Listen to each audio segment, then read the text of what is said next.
Quando si parla di orologi meccanici e alpinismo, i nomi che vengono in mente sono quasi sempre gli stessi: Rolex, Smiths, Seiko. Nei video precedenti di questo canale però abbiamo allargato il campo con l'Ip, orologio francese che ha accompagnato la prima ascensione di un 8000, e anche con Hercules, sebbene il suo ruolo sul Nanga Parbat non sia stato ancora del tutto chiarito. Ma il filo che lega l'orologeria meccanica alle grandi spedizioni himalayane non finisce lì. C'è un altro marchio svizzero che proprio in quegli stessi anni stava realizzando un orologio progettato per resistere a tutto, un orologio che avrebbe poi sopportato il freddo, il vento e la quota su alcune delle montagne più alte del pianeta e che avrebbe misurato al secondo i minuti più pericolosi della storia dello sci estremo. Benvenuti su Storie di orologeria meccanica. Oggi parliamo di Certina e del suo DS.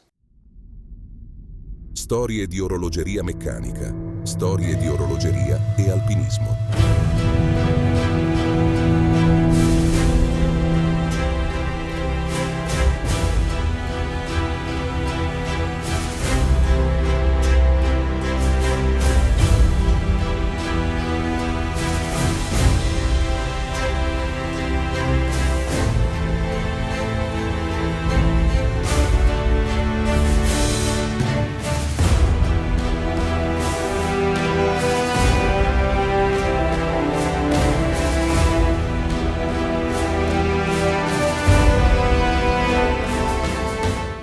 La storia di Certina inizia nel 1888 a Grenchen in Svizzera. È lì che Adolf e Alfred Kurt fondano un laboratorio destinato a crescere nel tempo fino a diventare uno dei marchi più riconoscibili dell'orologeria svizzera di fascia media. Per volontà dello stesso fondatore, il nome Certina deriva dal latino Certus, il nome del marchio registrato nel 1924 e poi adottato in esclusiva dalla fine degli anni 40, viene scelto appunto per evocare precisione e sicurezza, qualità che nel vocabolario della comunicazione orologera dell'epoca erano garanzia di successo. La Maison si consolida nel dopoguerra come sinonimo di affidabilità accessibile. Continuando infatti una tendenza già avviata nel 1938 con la serie di orologi Grana Sport e poi col celebre Certina Labora del 1944, a partire dagli anni 50 l'azienda costruirà la propria identità in maniera ancora più decisa sul tema della robustezza. È proprio questa ossessione per la robustezza che a metà degli anni 50 porterà a uno dei progetti più ambiziosi della storia della Maison: progettare un orologio da polso robustissimo.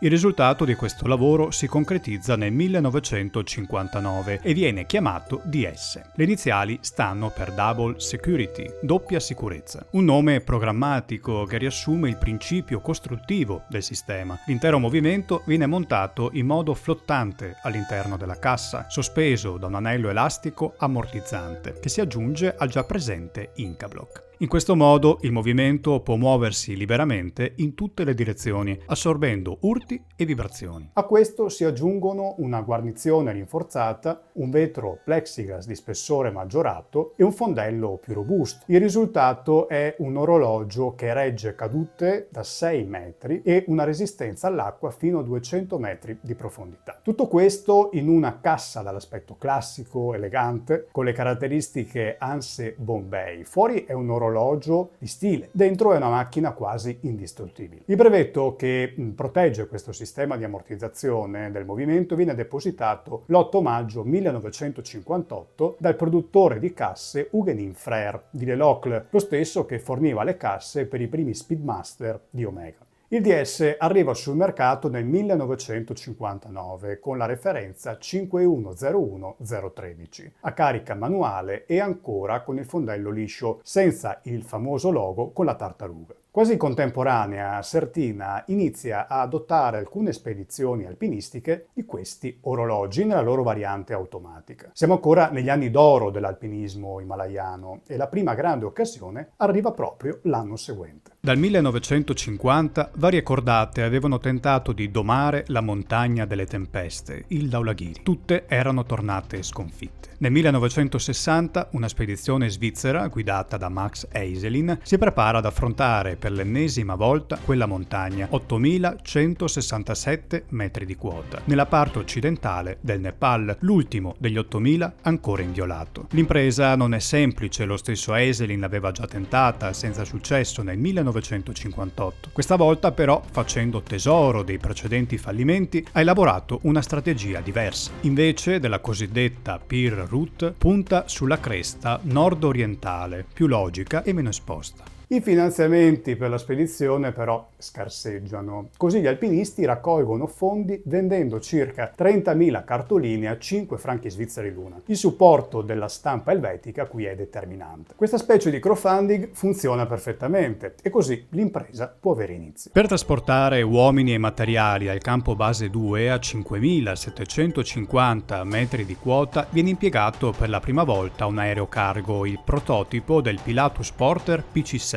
Soprannominato da Eiselin Yeti. Quel volo stabilisce ancora oggi il record mondiale di atterraggio più alto per un aereo a motore fisso. Ad un certo punto, però, durante un decollo dal Dapa Col, il prototipo precipita per via di un timone rotto. I piloti ne escono illesi, ma ormai quel supporto logistico è perduto. Da quel momento ognuno è solo con la propria montagna. Ora, stando a quanto raccontato da uno dei massimi protagonisti di quella storica ascesa, l'alpinista Kurt Dienberger, a quel punto della spedizione si divide in gruppi isolati. Il gruppo composto da Forrer, Dienberger e Schelbert si ritrova isolato sul costone nord-est senza radio e questo per settimane. Ma non si danno certo per vinti. Da soli continuano a spingere i campi in quota in condizioni meteo ostili, trascinando carichi pesantissimi su e giù per le corde fisse. Il 4 maggio tentano la vetta, ma arrivano a soli 7.800 metri e si vedono costretti a ripiegare per il maltempo. Ma Dienberger è l'uomo d'esperienza per eccellenza, avendo già scalato nel 1957 il Broad Peak senza ossigeno e con l'ausilio del suo proverbiale settimo senso, decide di piazzare un ulteriore campo bivacco a 7.800 metri. Una scelta che si rivelerà decisiva. Il 13 maggio 1960, alle ore 8 dal campo 6, tutto è pronto per l'ultimo attacco che farà la storia dell'alpinismo. Dopo 4 ore e mezza di salita senza ossigeno, in 6 raggiungono la vetta. Schelbert per primo, poi Dienberger e lo Sherpa Navang Dorie, poi il turno di Forrer e Nima Dorie, infine Peter Diener. La foto in cima con le bandiere viene scattata dallo stesso Dienberger e al polso di quegli alpinisti, secondo le fonti storiche del marchio, c'era un certina di esse. Ma come spesso accade in queste storie, la documentazione non è immediata. Il sito della casa elvetica recita quanto segue. Una spedizione guidata dall'alpinista svizzero Max Eiselin compie la prima ascensione al Dhaulagiri. In questa avventura ogni membro della spedizione indossa al polso un orologio Certina in grado di resistere a tutte le pressioni e alle variazioni di altitudine. Oltre a questo, una foto tratta dal giornale aziendale Eco del 1960 mostra un uomo con un orologio al polso su una montagna. Ma chi sia quell'uomo, in quale punto della spedizione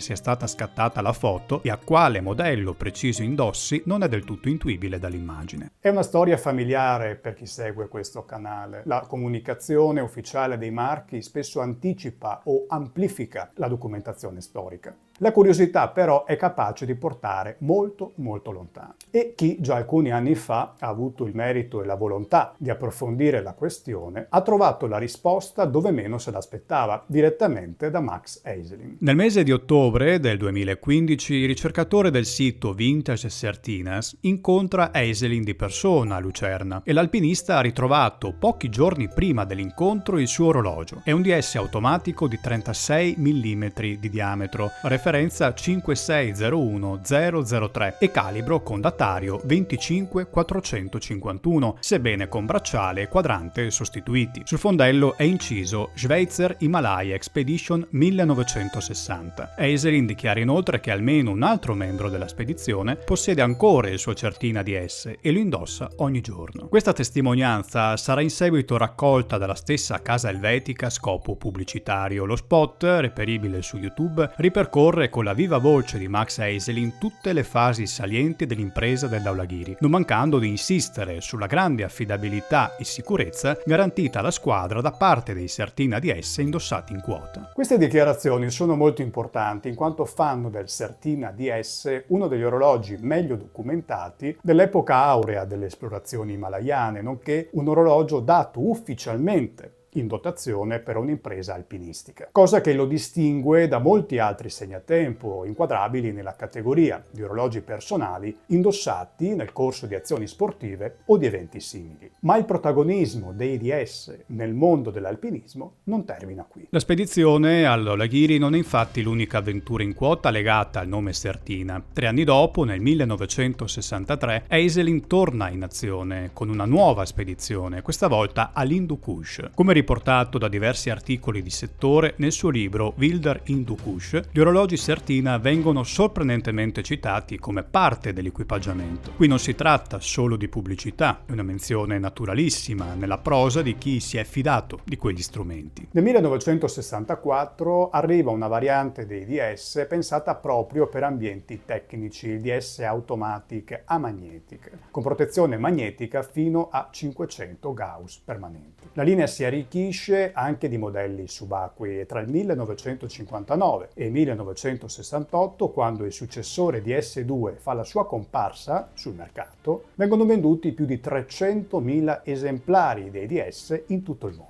Un sintomo ormai che quella linea ispirava la massima sicurezza e affidabilità. Ma le imprese d'alta quota legate alla famiglia DS non sono ancora finite, poiché nel 1970 tocca al Chronolympic. Certina fornisce 5 orologi di S2 Chronolympic, referenza 8501-800, con movimento cronografico Valjoux, a una spedizione giapponese sul monte Everest. Ma si tratta di una spedizione diversa da quelle abituali. L'obiettivo ora non è raggiungere la vetta, ma fare qualcosa che non si era mai visto prima: scendere dalla cima con gli sci. E per fare questo c'è solo un candidato a quel tempo, il leggendario Uichiro Miura, figlio del pioniere dello sci in Giappone, Keizo Miura. Uno che, per farla breve, all'epoca aveva già stabilito il record mondiale di velocità su sci in Italia con 172 km/h. Il governo nepalese però gli vieta di sciare dalla vetta del tetto del mondo, ma poco importa, anche se dovrà partire dal South Col sia pur sempre a circa 7.900 metri di altitudine, con ottime pendenze per tentare di entrare nella storia. La discesa qui è la vera impresa, non la vetta. Uichiro Miura sale così fino a quasi 8.000 metri, ma per questo risultato l'Everest ha richiesto il suo tributo di sangue. 6 Sherpa morirono nel crollo del Khumbu Icefall. Per un momento pensò di sospendere tutto, poi però decise di continuare. Il 6 maggio 1970 si lancia con gli sci a oltre 160 km/h, frenato solo da un paracadute. Perde il controllo su una lastra di ghiaccio, rotola per centinaia di metri e rimane gravemente ferito. Il Chronolympic non l'abbandona nemmeno quando Miura vola 10 metri in aria su una roccia e si ferma a soli 250 piedi dal crepaccio terminale. L'intera discesa di circa 1280 metri verticali dura ben 2 minuti e 20 secondi. Il Certina Chronolympic di S2 si ritrova così ad essere lo strumento robusto per eccellenza perfetto per misurare esattamente quei 140 secondi fra la vita e la morte. L'impresa viene documentata nel film The Man Who Skied Down Everest, che nel 1976 vince l'Oscar come miglior documentario. La DS è una linea che non è mai davvero finita. Certina l'ha mantenuta viva con discontinuità, rifacimenti, la creazione di varie sottofamiglie per decenni. La versione moderna, che si ispira alla DS originaria, prodotta dal marchio ancora oggi sotto il gruppo Swatch, ossia la DS1, conserva nel nome lo stesso principio e nei fatti le stesse soluzioni tecniche per garantire robustezza certificata, accessibilità, eleganza, ma anche sportività. Nel 2016, probabilmente come conseguenza della riscoperta della storia di Eiselin, la casa lancia un modello celebrativo pensato proprio per commemorare il successo della spedizione svizzera del 1960, il Certina DS1 Powermatic 80 Himalaya Special Edition. E lo realizza con un rotore con la forma del Dhaulagiri e con incisioni volte a riprendere il profilo della montagna, la sua altezza e la data dell'ascensione capitanata da Eiselin. Ammetto che queste riedizioni non mi fanno impazzire e certe soluzioni estetiche le trovo piuttosto barocche, soprattutto considerando che la filosofia di esse in origine andava ben in tutt'altra direzione. Una filosofia che, tra l'altro, avrebbe visto in un fondello a vista una vera e propria bestemmia. Ma si sa, le case devono adattarsi anche alle mode. Ma a noi classiconi rimane ancora il vintage, un orologio dei costi contenuti, ma capace di grandi imprese. C'è qualcosa di romantico nell'idea che uno degli 8000 sia stato salito la prima volta con al polso un orologio che costava qualche decina di franchi svizzeri, costruito a Grenchen da artigiani che forse non avevano mai visto una montagna così alta. Eppure era lì, sul polso di Eiselin dei suoi compagni, a misurare il tempo in cima al mondo. Grazie per avermi accompagnato in questo viaggio e ricordate, ci sono storie che vi raccontano tutti, per il resto c'è solo storie di orologeria meccanica.